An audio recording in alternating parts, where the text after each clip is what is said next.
Everyone. सुप्रभात। It's so great to see all of you here this morning. आज की सुबह आप सबको यहाँ देखकर मैं अत्यंत खुश हूँ। If you come early, you will get a greeting from Nivi, usually.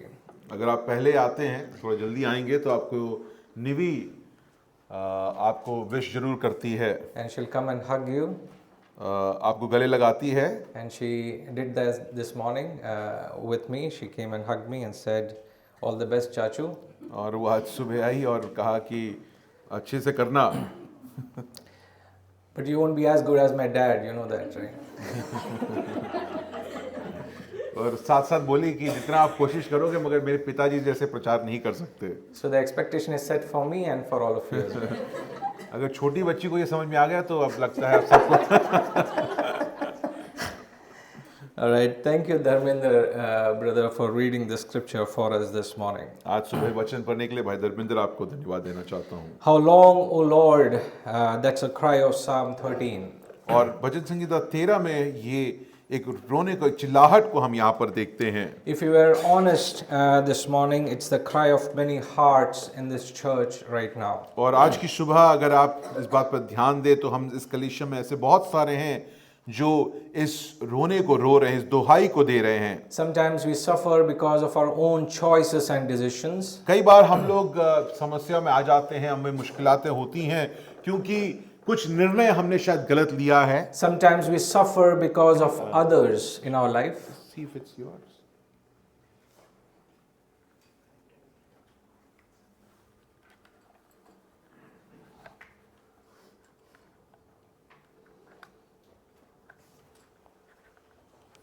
Check. Hello. Yeah, as I was saying, sometimes we suffer because of our own choices and decisions कई that बार we हम make. लोग हमारे poorly. निर्णयों की वजह से ही मुश्किलात या हमारे सामने मुश्किलातें खड़ी हो जाती हैं। Sometimes it is not our fault, we suffer on behalf of others because of somebody else. और कई बार हम लोग दूसरों के वजह से सताए जाते हैं या दिक्कत में पड़ जाते हैं। And sometimes it just comes upon us, it is a non-controllable, we can't control those things, it just comes. और कभी-कभी पीड़ा जो है वो हमारे ऊपर आ जाती है, उसका शायद हमें कारण भी समझ नहीं आता है। But there is one thing that is certain, that you and me are going to suffer. मगर एक चीज जो आपको और हमें समझनी है और हमें मान जानी है वो ये बात है कि आप और हमारे जीवन में पीड़ा जरूर होगी। It has been there in the past, it is there for some of us now, and it is going to come. So it is inevitable. और हम में से कई लोग पीड़ित हो चुके हैं, पीड़ा से होकर गुजरे हैं, अभी हम में से हैं जो पीड़ा से होकर गुजर रहे हैं और आगे समय आएगा कि पीड़ा हम में से लोगों और आप में जरूर होगी। It has been rather a very dim start to 2025, I would say. और 2025 में का साल जो शुरू हुआ है तब से हमने ऐसे हमारे भाइयों बहनों के बीच में अलग अलग चीजें हो रही हैं जिससे समझ में आ रहा है कि एक शुरुआत साल का जो हमें अच्छा नहीं लग रहा है। And we are just in February, we just don't know what the entire year holds for us. अब हम फरवरी के महीने तक ही पहुंचे हैं और आगे क्या होगा ये हमें नहीं पता है। You would have seen the chats on our WhatsApp group and you hear different news that comes to us, and it has not been that great if you were to glance through. और अगर WhatsApp खोल के देखिए कई प्रार्थना के विषय वहां पे लिखे रहते हैं और आपको उसमें से समझ में आ गया होगा कि हमारे साथ सब कुछ ठीक नहीं चल रहा है, हमारे में से ऐसे बहुत सारे हैं जो दुख और पीड़ा से होकर गुजर रहे हैं। It can be the cancer diagnosis, the chronic illness, and many other things that you might be going through personally or collectively as a family. और आप में से सब ऐसी बीमारियां हो सकती हैं जिसका अभी पता चला हो, और ऐसे बहुत सारी चीजें हैं जो हमारे सामने आ रही हैं, उस कारण आपके और जीवन में हमारे जीवन में पीड़ा उत्पन्न हो चुकी है। It can be prayers that have not been answered for a very, very long time. ऐसी प्रार्थनाएं हैं जिसको हम कर रहे हैं बहुत समय से, परंतु उसका उत्तर हमें नहीं मिल रहा है। But if you have found yourself asking, how long more, O Lord, and how much can we bear, you are not alone. और अगर इसलिए यहाँ पर अगर आप कह रहे हैं कि हे प्रभु, हे परमेश्वर, कब तक तू हमें भूल चुका है क्या, अगर आप ये दुहाई लगा रहे हैं तो सिर्फ आप अकेले नहीं हैं। When we look at the subject of suffering, it's a huge and a vast topic, and something that I don't want to touch today this morning in terms of why suffering. But what I want to quickly do is what David does in this Psalm 13. और अगर कष्ट और पीड़ा के बारे में अगर मैं बात करूं तो ये एक ऐसा विषय है जिस पे बहुत सारा कुछ बताने के लिए है। उस पर शायद आज मैं सुबह टिप्पणी नहीं करूंगा, परंतु भजनकार यहां पर क्या करता है उस पर ध्यान देना, दाऊद क्या करता है उस पर ध्यान देना हमारे लिए जरूरी है। Psalm 13 speaks directly into this reality of suffering. और भजन संगीता 13 जो है हमारे जीवन में जो पीड़ा है, ये कष्ट है उसको देखकर उसको संबोधित करता है। In just 6 verses, David moves from deep lament and to an unwavering trust and ends in worship. और यहां पर अगर इन आयतों में देखें, 6 आयतों में वो विलाप से आराधना की तरफ बढ़ जाता है। And I can deeply resonate with this aspect and element in our lives, that as we have been dwelling on the very character of who God is over the last many weeks, but when deep suffering comes in our lives, it can be a very difficult thing to reconcile in our lives. और हम लोग परमेश्वर के चरित्र के बारे में कुछ हफ्तों से सीख रहे हैं और उसके बारे में हमने कई चीजों को सीखा, परंतु जब हमारे जीवन में कष्ट और पीड़ा जब उत्पन्न होती है या ऐसी बहुत बड़ी पीड़ा उत्पन्न होती है, तब हम लोग को वो बात समझना परमेश्वर कौन है वो हमारे समझ से उस समय परे हो जाता है या हम समझने से रह जाते हैं। So this psalm does not offer you how to fix your suffering, but what it does is that it helps us to walk through suffering with hope. यहां पर ये भजन जो है इस बात को आपके सामने नहीं रखता कि आप पीड़ा से बाहर कैसे आ सकते हैं या आपकी पीड़ा खत्म कैसे हो सकती है, परंतु इस बात को हमारे सामने रखता है कि जब हमारे जीवन में पीड़ा उत्पन्न होती है तो हमें क्या करना चाहिए। So today we will walk through these 3 steps as the psalmist guides us in Psalm 13. The first one is lament honestly. और यहां पर हमारे सामने इन 3 कदमों को जो दाऊद हमारे सामने रखता है उस पर ध्यान देते हुए हम देखेंगे कि इस प्रकार दाऊद अपने जीवन में कष्ट को सहता है और कष्ट से बाहर निकलता है। When God feels silent, lament honestly. That's 13 verses 1 and 2. पहली और दूसरी आयत में हम देखते हैं कि जब आपको लगे परमेश्वर आपकी दुहाई को नहीं सुन रहा है तो आप विलाप बिल्कुल करें और सच्चाई से आप विलाप करें। David begins this with raw vulnerability, as we see. He expresses his absolute raw emotions as we read through these first 2 verses. और पहले कुछ आयतों को अगर आप देखेंगे तो यहाँ पर दाऊद उस असुरक्षा की जो भावना है उसको हमारे सामने लाता है, बिल्कुल खुले में अपनी दिल की बात को बाहर रखता है। Oh, it is not like some of our prayers, the other person can't even hear us, but it's as if he's in his room and he's yelling, and it's absolutely unfiltered as he raises his voice and looks to the Lord and he cries out, "How long, O Lord, will you forget me forever? How long will you hide your face from me?" That's his prayer. और यहां पर दाऊद ऐसा नहीं कर रहा है कि धीमे शब्दों में कई बार हम लोग प्रार्थना करते हैं तो बगल वाले को ही नहीं सुनाई देता, परंतु यहां पर जब उसको लगता है कि परमेश्वर उसकी दुहाई उसकी प्रार्थनाओं को नहीं सुन रहा है तो वो कमरे में जाकर, जिस प्रकार ये पहला अगर मूल भाषा में देखें तो वो हमको समझ में आता है कि वो चिल्लाते हुए, वो चिल्लाहट भरी जो रोना जो है उसको रोते हुए इन शब्दों को वो कहता है। Oh, just in the first 2 verses itself, it is 4 times that he repeats, how long, O Lord." That's the cry of someone who feels abandoned, anxious and worn down. और यहां पर इन आयतों में ही आप देख सकते हैं, 2 आयतों में आप देख सकते हैं 4 बार से अधिक वो इस बात को कह रहा है कि हे प्रभु, हे परमेश्वर, कब तक तू मेरी नहीं सुनेगा, मेरी सुधि कब तक तू नहीं लेगा। इस एक ऐसे व्यक्ति को हम यहां पर देखते हैं दाऊद में जिसको लगता है कि सब उसको छोड़ चुके हैं, वो अकेला है, वो अपने जीवन में सब उसको तिरस्कार कर चुके हैं और परमेश्वर से भी अब उसके पास आवाज नहीं आ रही है। It is the voice of a believer drowning in silence, wondering if even God is listening. यहां पर हम एक ऐसे विश्वासी को देख रहे हैं जो अपने जीवन में रो रहा है और इस बात को अपने जीवन में कह रहा है कि लगता है कि अब परमेश्वर भी मेरी आवाज को नहीं सुन रहा है, परमेश्वर से भी मुझे पूर्ण उसकी तरफ से आवाज मेरी तरफ नहीं आ रही है। Now, generally, there are two ways in which we respond to suffering.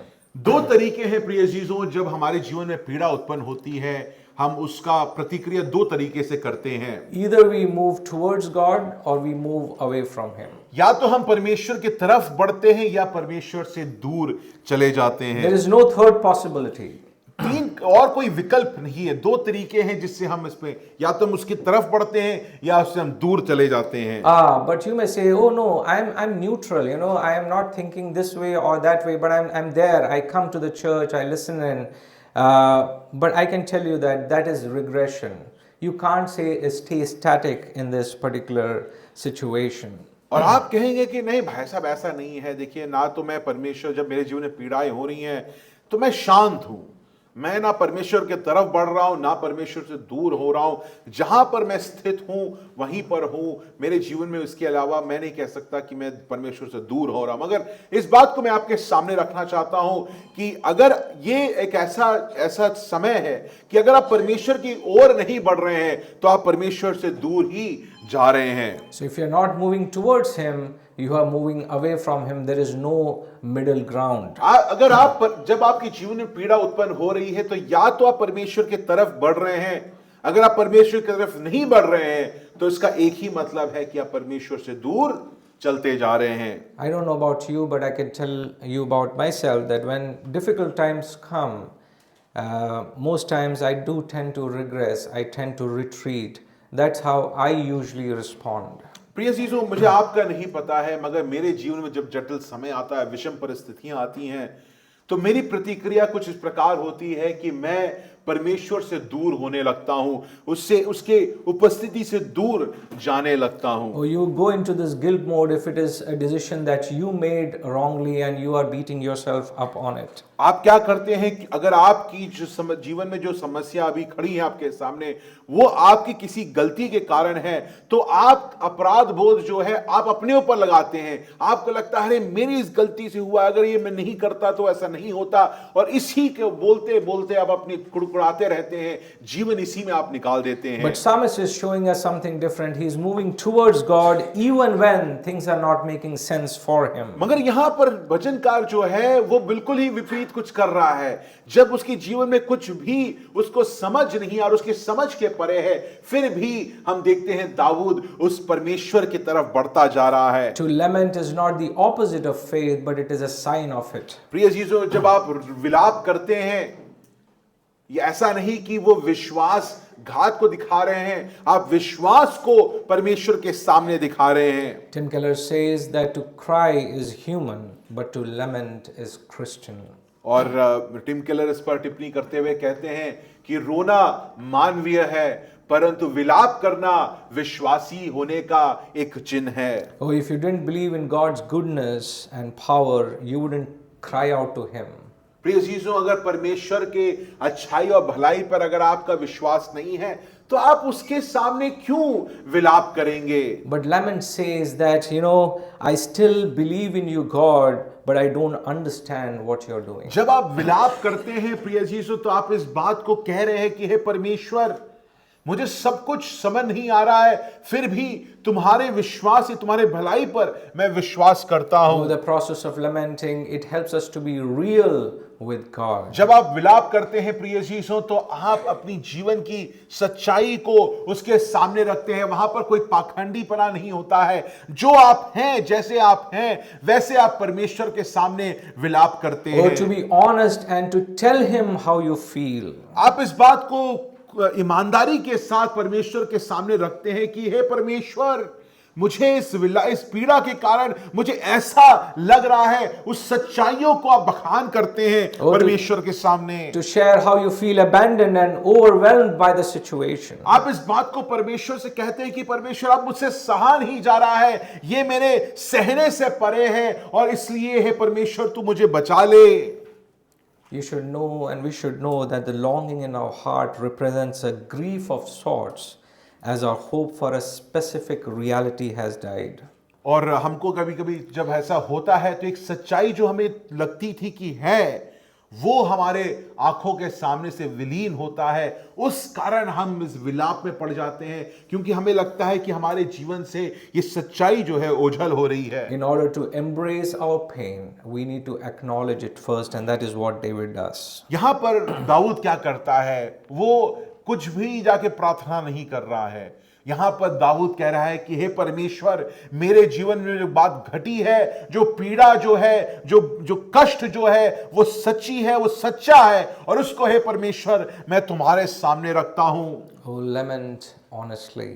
इसलिए प्रिय कलीसिया, आप जब विपत्ति के सामने खड़े हैं, आपके जीवन में कष्ट और पीड़ा उत्पन्न हो रही है, तो ईमानदारी के साथ विलाप करें, उसको रोके मत, परमेश्वर के सामने अपनी जीवन की सच्चाई को जरूर बताएं। Oh, whether it is a pain of prolonged sickness or singleness, or the burden of caring for your aging parents, or it can be any other thing, big or small, that you're going through, that is a big thing in your life. It is a time wherein you process your grief in a space where you know that you are known and loved. प्रिय चीजों, मुझे आज की सुबह आप किस पीड़ा से होके गुजर रहे हैं, शायद उसको सही शब्दों में शायद बखान नहीं कर सकता हूं।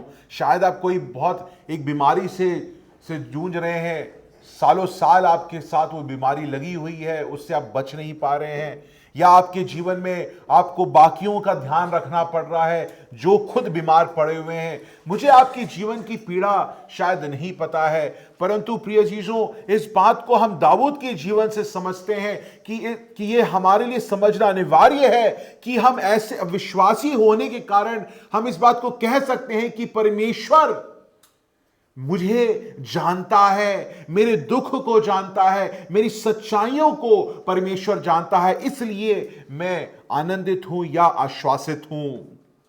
What a wonderful thing it is, isn't it?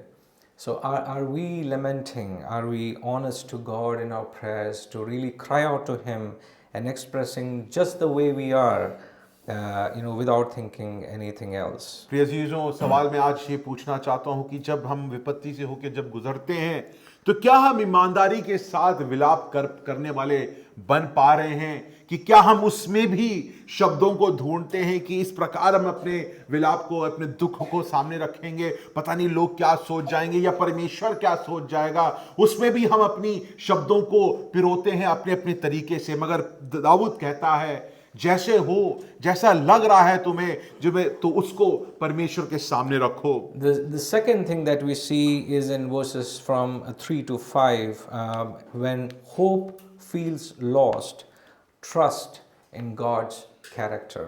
ये चीजों 3 से 5 में दाऊद हमें कहता है कि जब तुम्हारे जीवन में लगे कि आशा ओझल हो चुकी है, विलीन हो चुकी है, तब उस समय तुम्हें परमेश्वर के चरित्र पर विश्वास करना जरूरी है। Oh, David moves from lament to prayer and he says, "Consider and answer me, O Lord, my God." यहाँ एक और दूसरे आयत में दाऊद विलाप कर रहा है, मगर वो सिर्फ विलाप करते हुए नहीं वहीं पे छोड़ नहीं देता है, वो तीसरे आयत में पहुंचते पहुंचते प्रार्थना को परमेश्वर के सामने रखता है। Oh, he is asking God to see me and strengthen him, even though nothing has changed yet. यहां पर वो परमेश्वर से विनती कर रहा है कि हे परमेश्वर, तू मुझे सामर्थ दे।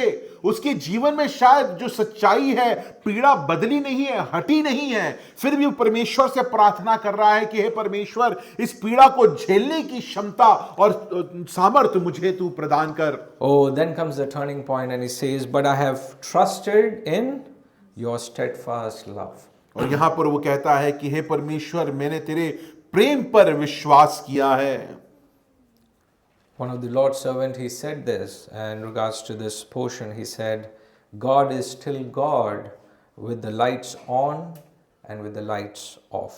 और एक प्रचारक इस पर टिप्पणी करते हुए कहते हैं कि चाहे जो भी अवस्था हो, चाहे जितनी बुरी हो, जहां और ये कितनी अच्छी हो, उसमें परमेश्वर नहीं बदलता है। एक ना बदलने वाले परमेश्वर को हम और आप जानते हैं। You see, sometimes we live in this denial that no, it's not that bad. कई बार जब पीड़ा उत्पन्न होती है, कष्ट होता है, तो हम अपने आप को सांत्वना देते हैं इस बात को कहते हुए कि इतना भी शायद बुरा नहीं हुआ है। And in that process, we do harm to ourselves and also to others. और जब हम पीड़ा को सचमुच समझते नहीं हैं, उसको स्वीकार नहीं करते हैं, तो हम क्या करते हैं? हम अपने आप को कष्ट पहुंचाते हैं और हमारे साथ के लोगों को भी कष्ट पहुंचाते हैं। But here the psalmist says, "Consider me, O God." और यहाँ पर दाऊद परमेश्वर कहता है कि हे परमेश्वर, तू मेरी सुधि ले। If you were honest, what do we really pray when suffering comes?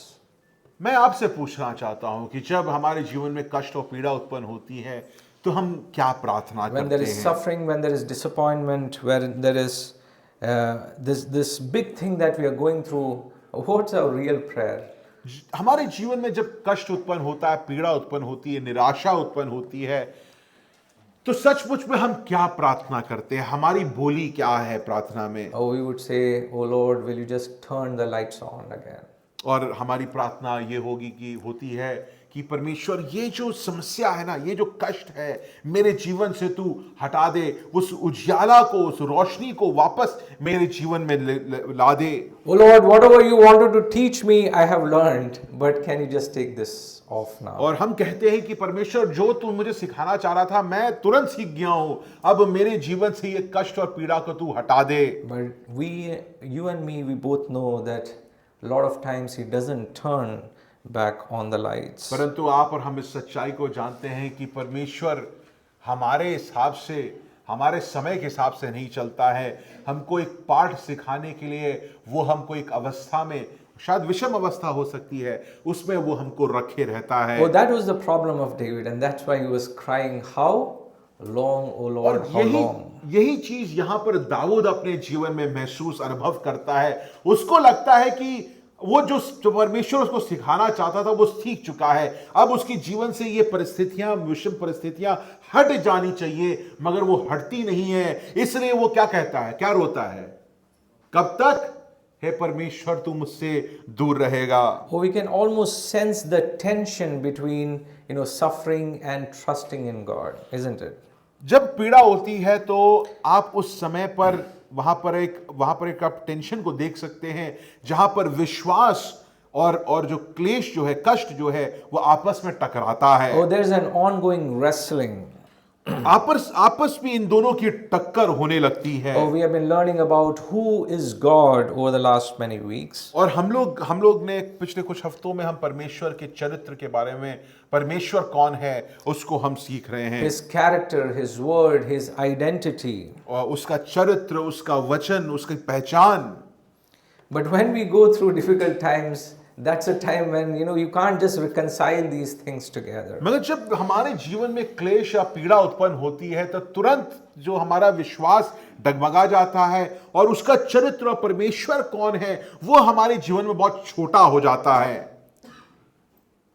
We sometimes ask the question, how can a loving God allow something like this? और हम लोग ये सवाल शायद कभी-कभी शब्दों में नहीं, परंतु अपने सोच में जरूर पूछ डालते हैं कि अगर तू परमेश्वर इतना प्रेमी परमेश्वर है, तो ये तुम मेरे जीवन में ऐसी घटना को होने की अनुमति तूने क्यों दे दी? But let me tell you this morning, for your theology to become a reality, we have to go through the suffering. पर अगर प्रिय चीजों, अगर आपका विश्वास सच होना है और वो उसको स्थापित होना है, तो आपको कष्ट और पीड़ा से होके गुजरना पड़ेगा, तभी आपका विश्वास दृढ़ बन सकता है। God is sovereign when things make sense, and He is still sovereign when things don't make sense. प्रिय चीजों, इस बात को कभी मत भूलिए कि परमेश्वर की सार्वभौमता हमारे जीवन की अवस्थाओं पर निर्भर नहीं है। वो सार्वभौम तब भी है जब कष्ट और पीड़ा हमारे जीवन में होती है, और वो सार्वभौम तब भी है जब हमारे जीवन में आनंद का समय आता है। Once David understands this, there's a change. और जब दाऊद इस सच्चाई को अपने जीवन में समझता है, तो यहाँ पर एक बदलावट को हम दाऊद के जीवन में देख पाते हैं। But until then, the tension remains. मगर तब तक वो तनाव वहां पर बनी रहती है, वहां पर वो विश्वास और पीड़ा के बीच में वो तनाव बनी रहती है। Do you see the verbs, in this particular psalm? But I have trusted in your steadfast love. और यहाँ पर क्रिया शब्द को अगर आप देखेंगे तो ये कहता है कि मैंने तेरे विश्वास पर, तेरे प्रेम पर विश्वास किया है। Oh, what steadfast love!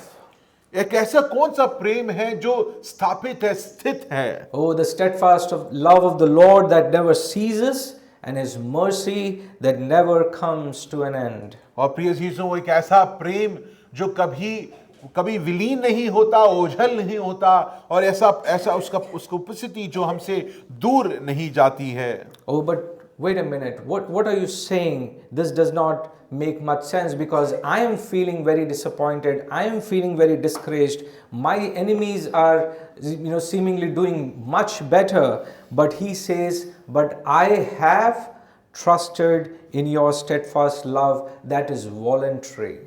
और यहाँ पर दाऊद को आप देख के कह सकते हैं, या उसकी परिस्थितियां यहाँ पर कुछ इस प्रकार हो सकती है जहां पर उसके चारों तरफ दुश्मन ही दुश्मन है, उसकी परिस्थिति बहुत ही बुरी है, बहुत ही एक विषम परिस्थिति में है, मगर उस समय पर भी वो इस बात को कह रहा है कि हे परमेश्वर, तुम्हारे पर करुणा पर मैं हम सदैव विश्वास या भरोसा रखूंगा, तेरे प्रेम पर जो अटल है उस पर मैं भरोसा रखूंगा। And this is volitional, or this is voluntary. This is an intent shown by David. This is not just emotions. यहां पर उसकी परिस्थितियां बिल्कुल अलग हो सकती हैं, अलग हैं, उसकी परिस्थितियां विषम हैं, उसकी परिस्थितियां बिल्कुल उसके खिलाफ हैं। यहां पर एक भावना को दाऊद हमारे और आपके सामने नहीं रख रहा है, मगर एक सच्चाई को वो पहल कर रहा है। वो कह रहा है कि हे परमेश्वर, मैं जानता हूं कि मैं बहुत ही विषम और बहुत ही बुरे पीड़ा और अवस्था में हूं, फिर भी यदि भी हे परमेश्वर, मैं तुम्हारे प्रेम पर बना रहूंगा, तेरा जो प्रेम जो बना दृढ़ रहता है उस पर मैं भरोसा करता रहूंगा। So the lesson that David helps us to draw from this is that we need to bring our emotions underneath the jurisdiction of God's very character and God's purposes in our life. समस्या ये होती है, पीड़ा उत्पन्न होते ही, कष्ट होते ही हमारी भावनाएं इधर उधर भागने लगती हैं, उसको काबू में करना बहुत मुश्किल है। वचन कहता है, दाऊद की इस भजन से हम इस बात को सीखते हैं कि सबसे जरूरी प्रिय अजीजों, जब हम विषम परिस्थितियों से होकर गुजरते हैं, वो ये है कि हमें अपने भावनाओं को परमेश्वर के अधीन कैद करके रखना है। Oh, the feelings of his heart is real. Feelings of your heart and mine are real. हमारे दिल की बात, जो भावनाएं हैं, वो सच्ची हैं। दाऊद की बात, जो सच्चाइयां हो या उसका कष्ट या पीड़ा, वो भी सच्ची बिल्कुल हैं। But what he does different is that he is now applying his mind to the matter. मगर वो यहाँ पर अपने मन को सच्चाई पर लगा रहा है, उसको केंद्रित कर रहा है। Oh, he is being transformed by the renewing of his mind. उसका मन नवीन हो रहा है, वचन के कारण उसका मन नवीन हो रहा है, और अब वो उसकी अवस्था को ध्यान से देखता है। Oh, may I encourage you this morning, if you are going through a time of suffering and hardship, what David does, or what we see here, is that David's circumstances don't change. Does it? It doesn't change. But his focus shifts from what he feels to what he knows. प्रिय जीजू, यहाँ पर जब हम लोग दाऊद की जीवन को देखते हैं, मैं इस बात को आपके सामने स्थापित करके रखना चाहता हूं कि 13वें भजन में भजन का दाऊद की जीवन की परिस्थितियां नहीं बदल रही हैं। उसके जीवन में जो दिक्कतें थी, मुश्किलातें थी, वो जब ये लिख रहा है उस समय भी वैसे ही थी या उससे बढ़ गई थी। तो वो क्या कर रहा है यहाँ पर? वो अपनी भावनाओं को कैद कर रहा है, वो परमेश्वर के अधीन उसको कर रहा है। वो अपने भावनाओं पर विश्वास नहीं कर रहा है, परंतु वो जो परमेश्वर के बारे में जानता है, उस परमेश्वर की सच्चाई पर अपने मन को केंद्रित कर रहा है। Oh, what he knows is that this God is a loving God, and he can sense God's steadfast love, and that is what he pins his trust on. और अब वो परमेश्वर के बारे में क्या जानता है? वो कौन सी सच्चाई को जानता है? वो इस सच्चाई को जानता है कि जब सब छोड़ देंगे, परमेश्वर का प्रेम उसको कभी नहीं छोड़ेगा। इस सच्चाई पर वो अपने मन को अब केंद्रित करता है। Oh, he moves away from the quality of his faith to what? To the object of his faith. वो अपने विश्वास का तत्व से हटकर कितना कितना बढ़िया है, कितना अच्छा है, अब वो विश्वास के केंद्र पर, उसके कारण पर अपने मन को लगा लेता है। Oh, I have heard so many different stories or different things that people say to each other. Or maybe your faith is not that much, your faith is low or high or whatever they say. But here what David says, it's not the quality of your faith, but it is the object of your faith, that is God himself. और यहाँ पर वो इस बात को मैंने कई बार सुना है, जब लोग पीड़ाओं से होकर गुजरते हैं तो कई बार हम उनसे बोल देते हैं या लोग बोलते हैं कि भाई बहन, आप शायद आपका जो विश्वास का जो गुणता जो है, या विश्वास में शायद आपकी थोड़ी कमी है, तभी आपके जीवन में ये सब बातें घट रही हैं। दाऊद कहता है कि मेरे विश्वास की गुणता पर मत जाओ, क्योंकि उसके आधार पर नहीं होगा। मेरा विश्वास किस पे है, उस पर ध्यान दो, उस पर मुझे ध्यान देना जरूरी है, क्योंकि मेरा विश्वास शायद हट जाए या कम हो जाए, परंतु जिस पे मैं विश्वास करता हूं वो सदैव अटल रहेगा। ना वो बदलता है, ना आज वो कभी भी नहीं बदलता है। Christianity doesn't offer simplistic answers to suffering. प्रिय जीजों, मैं आपको ये बोलना चाहता हूं, बाइबल खोलते पढ़ते हुए आपको इसका जवाब नहीं मिलेगा, या इसका कोई सरल जवाब नहीं कि हमारे जीवन में दुख और तकलीफें, विषम परिस्थितियां क्यों होती हैं। But it gives you or assures you something better, and that's the assurance of God's love in the midst of it. हमारे जीवन में मुश्किलें कैसे हट जाएंगी, कि वो कैसे दूर हो जाएंगी, मुश्किलें क्यों हो रही हैं, उस पे सरल जवाब आपको बाइबल में नहीं मिलेगा। मगर आपको क्या मिलेगा?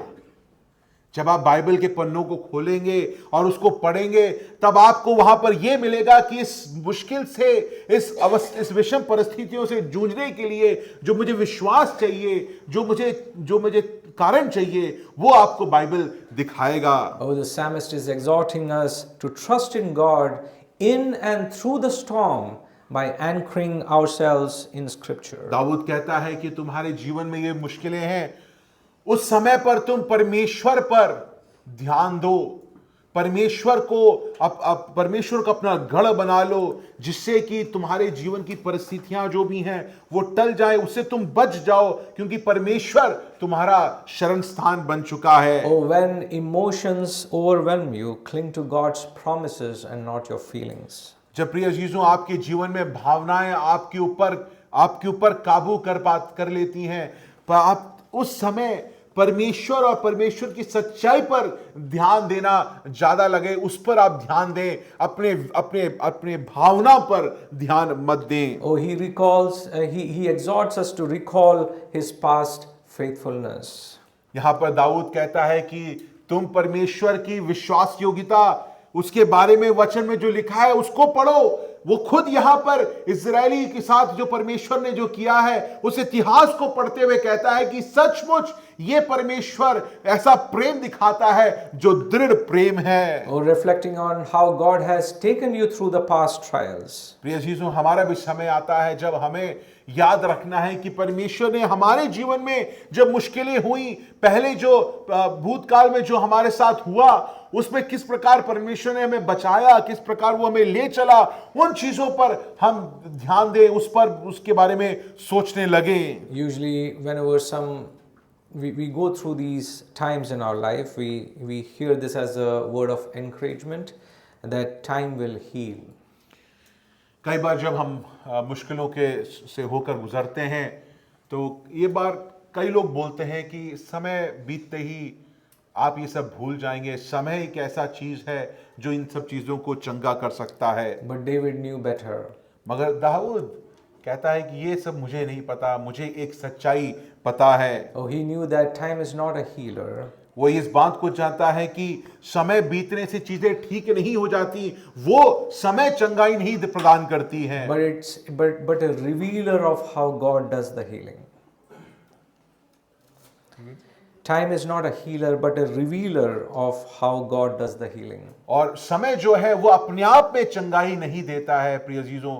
समय जो है ये हमको दिखाता है, दर्शाता है कि परमेश्वर आपके और हमारे जीवन में क्या कर रहा है, और वो हमें चंगाई प्रदान करता है। Oh, speak truth to your heart, my dear ones. प्रिय अजीजों, अपने दिल को सच्ची चीजें बोलना सीखो, सच्चाई बखान करना सीखो। Like Martin Lloyd Jones said, that you have to preach to yourself and not just listen to yourself. और मार्टिन लॉयड जोन्स इस बात को कहते हैं, एक प्रचारक है, कहते हैं कि दिक्कत हमारे साथ ये है कि हम अपनी बात ही सुनते रहते हैं, अपने आप से बात करते रहते हैं और उसी पर ध्यान देते हैं। मार्टिन लॉयड जोन्स कहता है कि रुको और तुम अपने आप को परमेश्वर का वचन प्रचार करो, तुम अपने आप को प्रचार करो, अपने आप से प्रचार करो। Oh dear CBF, are our sufferings helping us to know Him better and the character and His nature, or are we regressing or silently retracting today? मैं ये सवाल आपसे पूछना चाहता हूं कि आपकी मुश्किल के समय पर, आपके विषम परिस्थिति में क्या आप परमेश्वर को बेहतर जानने लगे हैं, उसके चरित्र को और समझने लगे हैं, उसके प्यार पर और भरोसा करने लगे हैं, कि क्या आप जैसी पीड़ा आपकी जीवन में उत्पन्न हो रही है, आप परमेश्वर से दूर जाते जा रहे हैं? Oh, let me just repeat that for you. If you think that you're neutral, you are not, you are regressing. अगर आपको लगता है कि आप मुश्किल के समय पर आपको कोई प्रभाव, कोई फर्क नहीं पड़ रहा है, तो मैं आपको बोलना चाहता हूं कि आप गलत हैं। आप या तो परमेश्वर के करीब जा रहे हैं, या तो आप परमेश्वर से दूर होते जा रहे हैं। Let me end with this. In verse 6, when pain persists, look to Christ. छठवीं आयत में के द्वारा मैं ये बोलना चाहता हूं कि जब हमारे जीवन में दर्द कायम रहे, तो आप प्रभु यीशु मसीह पर अपने ध्यान को लगाएं। Oh, David does not end this psalm with deliverance, but he ends with worship. यहां पर छुटकारा से दाऊद ये नहीं कह रहा है कि हे प्रभु तूने मुझे बचा लिया, तूने मुझे छुटकारा दिया, परंतु यहां पर वो आराधना के साथ इस भजन को यहां पर समाप्त कर रहा है। What does he say? I will sing to the Lord because he has dealt bountifully with me. छठवीं आयत में वो कहता है, परमेश्वर के नाम का भजन गाऊंगा क्योंकि उसने मेरी भलाई की है। Oh, his suffering remains, but his heart has found a rest. उसकी जीवन में पीड़ा अभी भी कायम है, परंतु उसको दिल को आराम जरूर मिला है। When we read verses 5 and 6, we absolutely can understand that nothing circumstantially has changed for him, but what has really changed is his perspective of how he sees things from God's eyes. प्रिय अजीजों, जब 5वीं और 6वीं आयत में आते हैं, इस बात को हम समझ जाते हैं, तय कर लेते हैं कि दाऊद की जीवन की जो मुश्किलातें थीं, जो उसका विषम समय था, वो बदला नहीं, उतना ही विषम रहा या उससे और बेकार हो गया, परंतु उसका यहाँ पर हम देखते हैं उसका भाव जो है, उसका मन बदल जाता है, वो परमेश्वर की तरफ अपने मन को लगा लेता है। Oh, David is not pinning his hope or consolation in the changed circumstances, but he is pinning his hope on what? In the unchanging character of God. यहाँ पर वो दाऊद जो है अपनी आशा को, अपने समय को बदलते हुए चीजों पर, या उसका समय बदल रहा है इस पर वो आशा नहीं लगाता। वो अपनी आशा कहाँ रखता है? एक ऐसे परमेश्वर पर जो कभी नहीं बदलता। Unlike David, we today understand this much better because of the cross. प्रिय अजीजों, दाऊद को शायद उस समय सब कुछ समझ नहीं आया होगा, मगर हम आज और दाऊद से कई समय बेहतर इस बात को, परमेश्वर की प्रेम को समझने वाले बन चुके हैं। क्यों? क्योंकि आज हमारे सामने वो क्रूस खड़ा है। Oh, how much more can we say this morning of, oh Lord, how bountifully you have dealt with us. उस क्रूस के कारण हमें दाऊद से कितना समय ज्यादा बोलना होगा कि हे परमेश्वर, क्योंकि उसने मेरी भलाई की है। Oh, I can only encourage you to see the cross this morning, my dear ones. प्रिय जीजों, आज की सुबह आपकी मुश्किलों में मैं आपसे सिर्फ यही कह सकता हूं कि आप उस क्रूस को देखें। When we look at the cross, we see that suffering isn't meaningless. जब आप उस क्रूस को देखते हैं तभी आपको समझ में आता है कि जीवन में कष्ट और पीड़ा वो बेमतलब का नहीं है। Oh, God brought out the greatest good out of the greatest suffering. हम देखते हैं कि पिता परमेश्वर सबसे महान भलाई, सबसे बड़ी भलाई जो है वो इस क्रूस से लेके आता है, सबसे बड़ी पीड़ा से बाहर लेके आता है। If God can turn cross into salvation, can't we trust this very God with our pain and suffering? प्रिय जीजों, यहाँ पर परमेश्वर इस विषम समय से उद्धार को उत्पन्न करता है। Jesus, क्या है ना, हम इस परमेश्वर पे विश्वास क्यों नहीं कर पा रहे कि वो हमारे जीवन की पीड़ा को बदल देता है। Jesus faced the ultimate suffering, abandoned by his Father, and he cries out, my God, why have you forsaken me? प्रभु यीशु मसीह सबसे ज्यादा पीड़ा उसने जीवन में सहा, जहां पर वो रोने लगा कि हे मेरे परमेश्वर, तूने मुझे क्यों छोड़ दिया है। वो उस क्रूस पर वो तिरस्कारित अपने आप को पाता है। Oh, it was a cry like David, how long? It was that window of eternity that he sensed as he was abandoned by his Father on that cross. उस क्रूस पर जब वो प्रतित्याग की भावना को देखता है, प्रतित्याग को होते हुए देखता है, वो उसको देखता है, उसको लगता है कि अनंत काल तक वो प्रतित्याग रहेगा, और उस कारण वो कहता है, उस कारण वो रोता है, दुहाई देता है कि हे मेरे परमेश्वर, तू मेरी आवाज को कब तक नहीं सुनेगा। Jesus faced the ultimate suffering so that you and me would not be abandoned. प्रिय चीजों, प्रभु यीशु मसीह ने उस सबसे बड़े, इससे बड़ा पीड़ा कोई और हम और आप नहीं जानते हैं, सबसे बड़े पीड़ा को, कष्ट को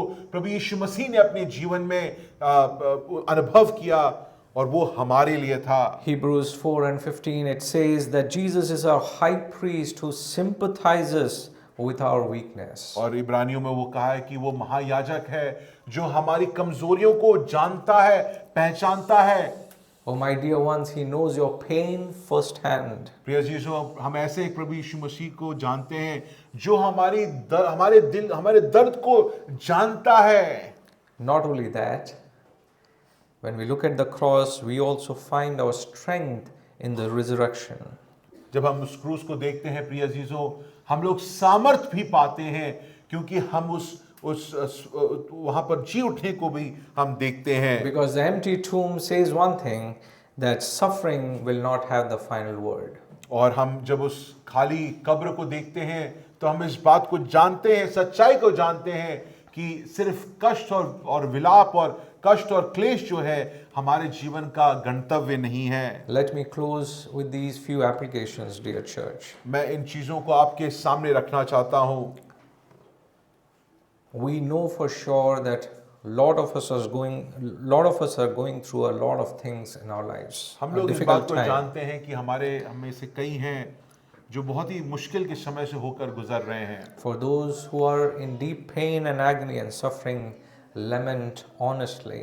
जो आप में से अगर जो कोई है जो बहुत ही मुश्किल के परिस्थिति से होकर गुजर रहा है, मैं ये आपको कहना चाहता हूं कि आप ईमानदारी के साथ विलाप करें। Oh, name your pain, be honest, be real to this God, because He understands you inside out. अपनी जीवन की जो दर्द है उसको नाम लेके उसके सामने पेश करें, उसके सामने दुहाई लगाएं, क्योंकि वो आपकी जीवन को जानता है, आपके दर्द को वो जानता है। May I encourage you to pray and take it to the Lord in prayer, as the hymn writer says. और मैं प्रार्थना करता हूं कि आप अपने दर्द को परमेश्वर के पास प्रार्थना में ले जाएं। Silence may feel safe as the hope fades, but prayer keeps your heart open to God's presence.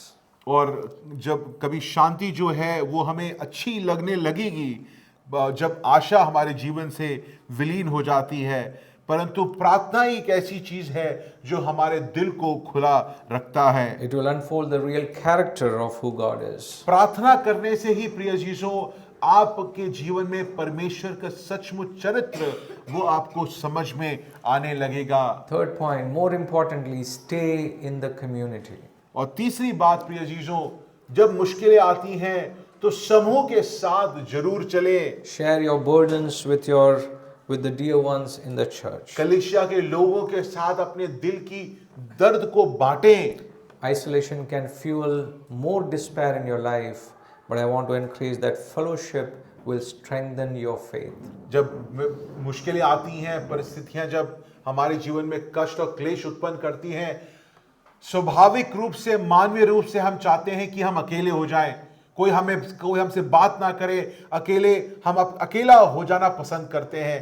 परंतु वचन हमें बार बार याद दिलाता है कि जब ऐसे मुश्किलें होती हैं, जब जीवन में विषम परिस्थितियां आती हैं, समूह के साथ चलो, कलीसिया के साथ चलो, अपने दर्द को बांटो, दर्द को साथ में दुख को बांटो, और तब उससे आपको आराम जरूर मिलता है। And finally, God wants us to see the full picture or the big picture.